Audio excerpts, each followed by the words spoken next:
मुस्लिम league नून के रहनुमा ख्वाजा साद रफीक ने कहा कि सैलाबी सूरत हाल में रोज झगड़ा करना, जलसे करना मुनासिब नहीं।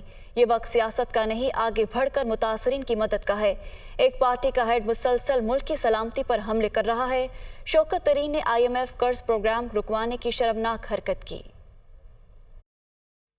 ऐसे मौके पे क्या एक दूसरे के साथ झगड़ा करना, रोज़ एक सियासी जलसा करके वहाँ पे एक नौटंकी लगाना, ये ज़ेब देता है किसी को? बजाय इसके कि आप जाके फील्ड में वहाँ पे सैलाब ज़दगान की मदद करें। उनकी मदद करने से तो किसी ने नहीं रोका हुआ।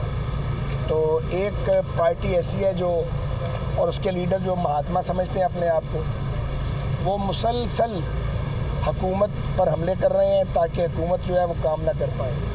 पहले आप देखें कि शौकत तरीन साहब ने जो हरकत की वो एक शर्मनाक हरकत थी कि IMF का प्रोग्राम जो है वो साइन होने जा रहा है और इन्होंने अड़ंगा दे दिया ताकि ये प्रोग्राम साइन ना हो, पाकिस्तान डिफ़ॉल्ट कर जाए। हाँ, इस सैलाब से लोग उजड़ गए हैं, बेचारे तबाह बर्बाद हुए हैं, उनको नुकसान हुआ है। वहाँ उन लोगों की सियासत भी बेनकाब हो गई है और उजड़ गई है जो बज़ाहिर मसीहा बनते हैं लेकिन बेहिस्सा हैं।